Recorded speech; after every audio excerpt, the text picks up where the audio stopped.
Hi, Tim Sells here. This morning I was talking with my wife about the video that I was planning on recording, and I was kind of working on putting together the slides and everything, and then she began to kind of go back and forth, and we got into this long discussion about how we figured out a thing that was really bugging us for a while. And so I had gotten really lean, and then I had I started playing around with keto and intermittent fasting and different things, and then my body crashed, and it was a really weird phenomenon for me, and so it was. We had worked a lot of things already, so we had gone through vegetarian, we'd gone through supplements, obviously, and superfoods, and then in the weight and the strength training and the various different exercises. We did 5x5, which is the strength program, and muscle mass, and then cardio, long duration, low density. We went through HIIT training, which is high intensity interval training, and then we went to periodization. And so how does this relate to goals? What it has to do with is that in every goal that you're after, there's always going to be a keystone activity or 4 or 5 keystone activities, and then that's where you really settle in and perfect those things. Okay, so it doesn't matter if it's karate, doesn't matter if it's jiu-jitsu, doesn't matter even in parenting. I'm finding those keystone things and stuff like that. So, and then my wife said, and I call her the mermaid here in this picture. It was a costume that she wore, and I really love the photo. Anyway, she said it wasn't until we figured out protein did we turn the corner. All right, and so that's over here, right? And then I started thinking about it, and I was like, you know what? That was a keystone, but it wasn't why. And so that's what I want to talk about in this video. I've named the video Breaking Bad Habits Piece by Piece, what changing habits and routines really looks like. And I'm also doing this video in retort of those people who say people don't change. They are who they are.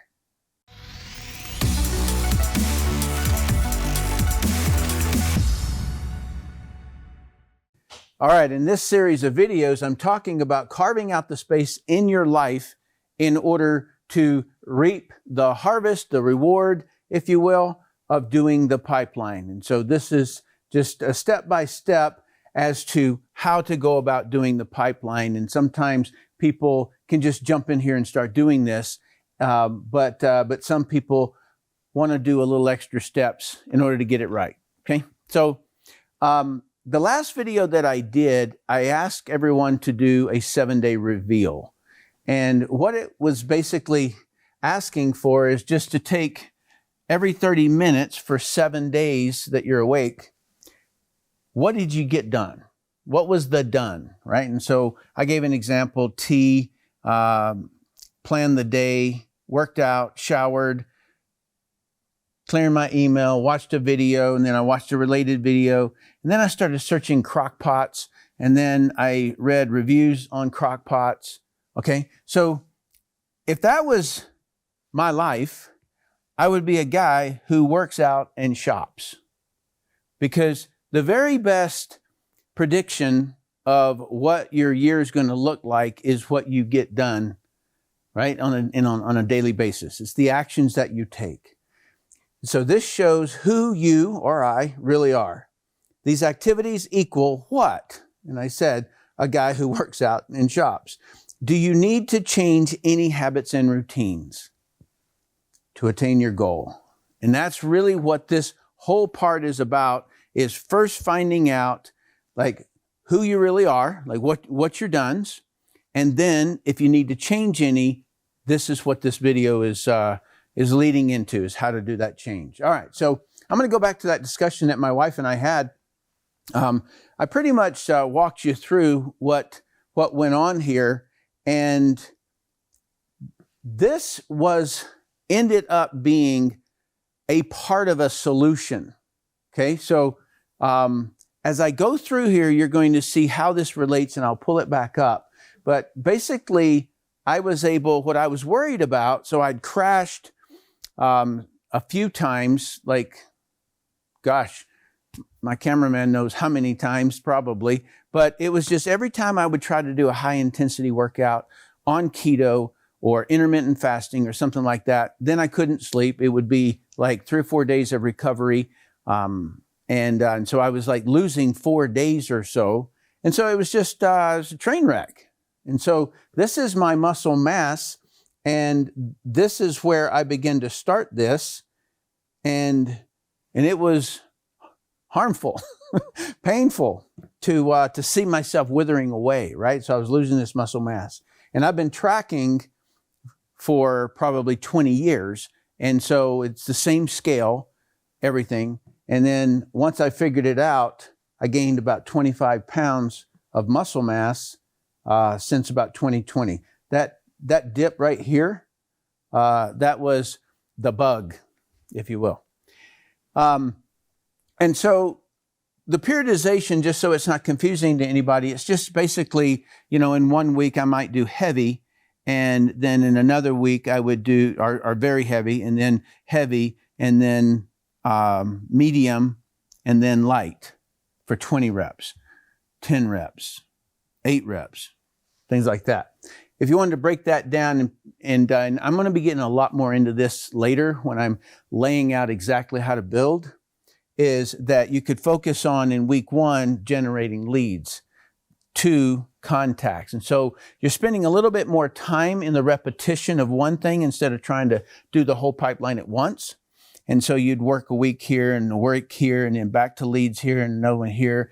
And then maybe in the next month, you would focus on appointments and presentations, and then the next month's closing and follow up. And so this is very much what I did. It took me a longer time to figure out leads, but anyway, this is an example of periodization. I just wanted to show that to you. So what change really looks like.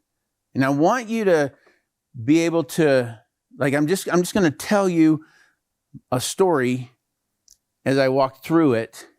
And I want you to look back in your life, and I want you to find how you yourself have experienced changing, right? So sometimes change can come about by, I got accepted to this college and I'm gone and everything's changed, right? So sometimes that's the way that it goes down. And then other times it is where you get in a rut, right? So you, you pick up a habit while you're at college, and then you're like, wait a minute, why do I always do this? And you want to change it. But it's become a habitual thing that's very difficult to change. So I just want to walk you through what that experience looks like. So it's the transitions of change, why you will change, and why you won't change. All right. So I was going to the U.S. Navy Dive School, and that's in Coronado, California. And this isn't the man, but this is just a picture to let you see what I was what I was looking at and the importance of what this man was having to say. And I don't remember everything that he said, but there was a phrase that he said that I'll never forget. Most of you will not successfully navigate this course, not because you can't, because you won't. And I remember that thing ringing out in my ear, and I'm like, man, everybody just heard that. And they're normally going to cut probably 60, 50%, maybe even more, right? And so this is similar to what people say about network marketing. Oh, people don't succeed in those things. Most people fail, blah, blah, blah, blah, blah, right? And so I want to just walk you through this. Okay, so this is San Diego, California, and this is the San Diego Bay and the Naval Amphibious Base in Coronado. All right, and so that little key looking thing right there is this right here just blown up. And I want you to pay attention to this little buoy out there because it has had a very significant thing in my life. So on day 1, we were told to jump off the pier in your clothes and boots, swim to the buoy and back. And I don't know if you can see this little dot out here, but that would be representing the buoy, all right? And if you've ever tried to swim in wet clothes, it adds weight and resistance, okay? So you're not like real slick, literally. Boots are not fins. And I had probably swam about 5 times in my life at that point. And so this was going to be a challenging moment for me. And I remember thinking, so just imagine me swimming here, heading out to that buoy. Gosh, that's far. I've never swam that far. Okay, so that's the noise. That's what's going on in my head. And then after just a little bit, I saw 2 guys coming back to the pier. And I was like, are they quitting? Right? So, and then a little bit later that night, I ran into that guy in the barracks, one of them, and I asked him, I go, what happened, man? And he goes, man, it's just too cold. I'm like, yeah, it was cold for me too, right? But it hit me just like that some people just quit, right? So, and I always wondered why. And you're going to get the answer to this in a little bit. All right, so what was going on in Tim's head right here? Mental noise, no skills, no efficiencies, nothing but grit. I flopped to the buoy and back. Okay, I wasn't last, but I was very close to last. All right, so it was a brutal swim. All right, and by the way, I have done another video. It's a bit of an undercut video to this, and it's just talking about comfort zone. You might want to check that video out. All right, they kept increasing the distance. And so I remember, and I'm here, and out here, I was like, how are those guys swimming so fast? I need to ask them how they do it. All right, so what was going on in Tim's head? Starting to think how to get better. But while I'm doing it, a lot of people like want to try to solve everything first, and you can't. All right, you got to jump in the water. Right, and the same thing in network marketing. You have to like begin the process, because the more and more that you study and study and study and study, unless you're just full on rehearsing in front of a video or something like that, you're not actually applying what you know, and so you will begin to forget the nuances that you're learning. But if you run through something and then you begin to do it, then run through the same training, you will notice a lot more nuances that you didn't notice before. All right, so that was 2 different transitions you just watched me do here. And so now I got to this stage, which is reach out, grab an apple, scissor, throw it behind me. That's all that was in my head. I wasn't worried about the cold. I wasn't worried about anything. I was just focused on technique. I'm now in the moment. So all of this back here, I was not in the moment at all. I had noise in the head, okay? So, but here I started doing it. All right, so cold, tired, wet, and hungry is the normal now. I've accepted, I've embraced it, right? And they like to mess with us a lot. And so they would like pour water on us and all kinds of crazy stuff. And so for me, it was at that point, it's just, I'm just I'll endure this until I can go take a warm shower. And so that became like just the way I thought about it anymore. In other words, I didn't get like, why are they picking on me? You know, like, well, they pick on everybody eventually. And so I was just like, it's just part of the game, right? The instructor lined us up and said, we're staying here until 3 people quit. Like, gonna be a long night, right? So that was the way that I was thinking about it. And I can do this all day, all night. Warm shower.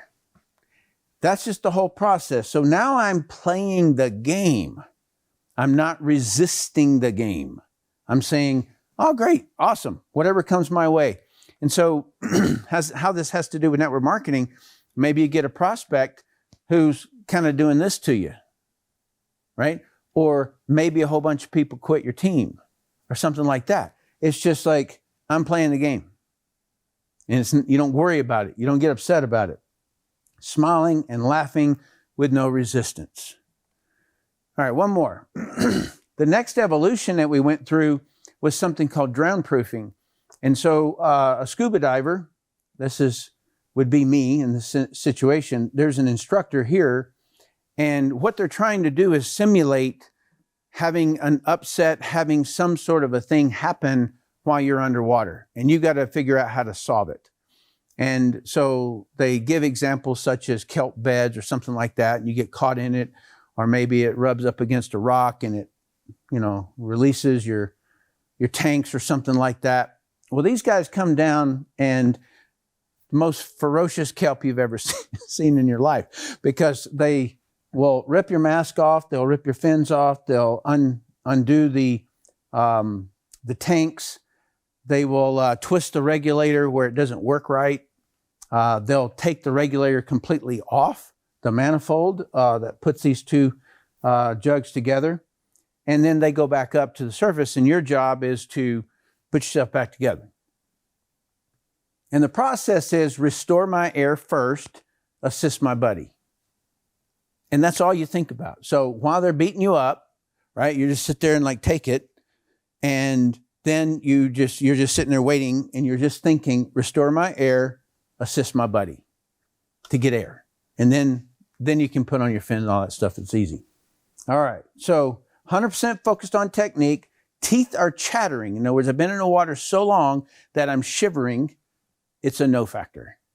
Doesn't bother me at all, because I'm here in this 100%. I embrace change, but not obsessed to change. So while I'm talking about this change, I wanted to also just add in that some people are just obsessed with changing. And so they never pursue, let's say that you've got a lead generation process that you've put out, and maybe you haven't gotten any leads yet. And you go, I got to change it. I got to change it. I got to change it. I got to change it. I got to change it. You have a presentation. You send two people to the presentation, and you say the presentation doesn't work.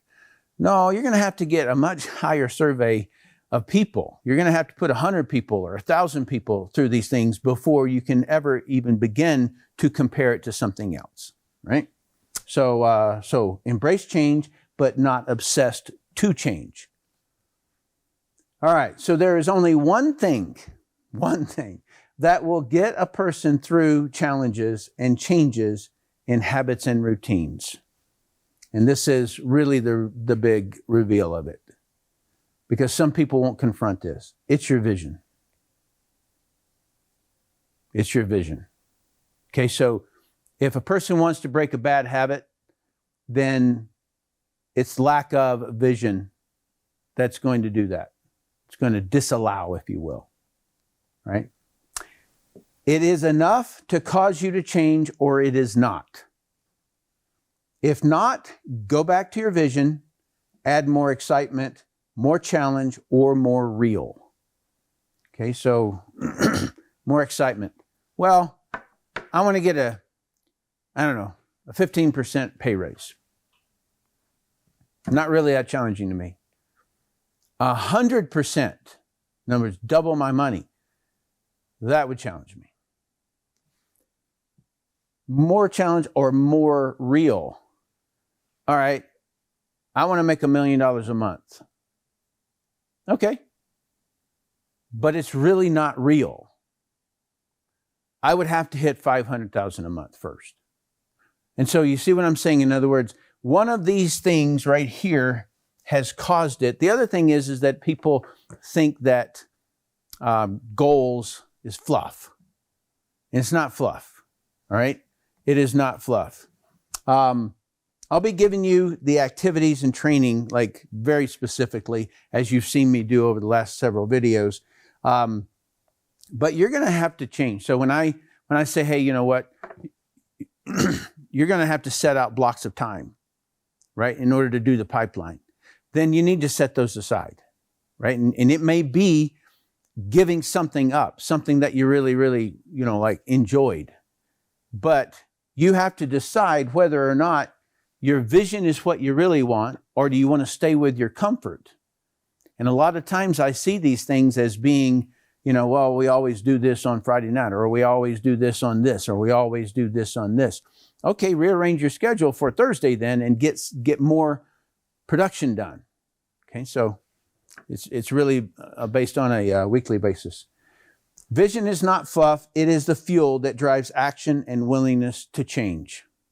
Okay, so I did a video, I think it was in the beginning of the series, and it had to do with, I envision when you set a vision, what you're looking at is that your intention. Intention means your aim.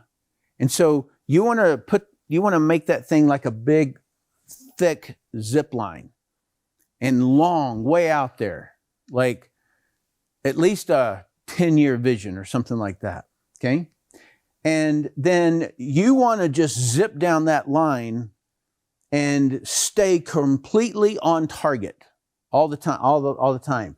And so in essence, your already decision that's down at the end of the zip line is pulling you.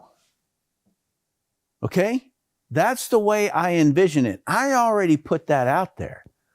And I'm being tugged towards it, right? It's like grabbing my tie and pulling me forward.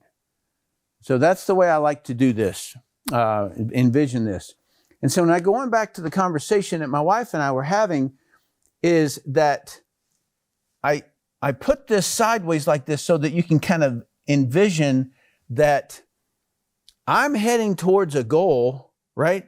And these right here are some keystones that have to do with your body, right? And so my wife was saying that this was the reason for our success.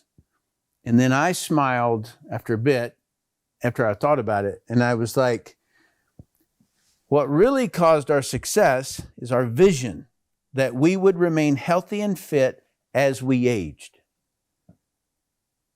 You see the difference there? These are keystones, no doubt, but it is this vision line that she and I put together about that we didn't want to like fall apart as we aged. You know what I mean? Like it's and I kind of felt that way when I saw all my stats diving, and and people would say, well, a 60-year-old man can't build muscle mass, right? And I'm like, that's got to be proven first by me, right? Now, I don't care what anybody says, I'm going to figure this out. And so once we had the vision, we relentlessly evaluated the variables. These are all variables that have to do with the body that influence the goal. All right. And then fully implementing and tracking our foods and training. So it's not enough to evaluate them, get them all on there, and it's not enough to evaluate them. And you have to then put all the variables and implement them and track them, like measure whether or not they do it or not. That's the only way. And we're going to be doing that as I go forward. And I just wanted you to really get a grip around what change is all about and how it's experienced, because I think probably you've had an experience much like I had when I was going through dive school. And by the way, I took a 40-degree shower in memorial of that, right? And so I was kind of perky when I came out of that shower. How do you see the value of a vision as it relates to change? Okay, I want to know from your side if you feel as though that what I've just described here is something that you've already experienced. Number two is, how was your experience of change? Right? Whether it's the same as mine or if it was different, let me know how yours has changed. or the experience was. And number 3 is, was this valuable or helpful for you? How so, if it was? Okay. And then also, please like, share, comment, and subscribe. And if you haven't already joined our Telegram channel, it's Network Marketing Power. And that's where you can ask me questions and things like that, because when I have as many videos as I do out there, it's hard for me to go back to all the other ones. But in Telegram, we work much closer together, and you can just throw me something out, and then it's to the benefit of all of the group. And so make sure you join us on Telegram. So thanks so much for watching. Appreciate you.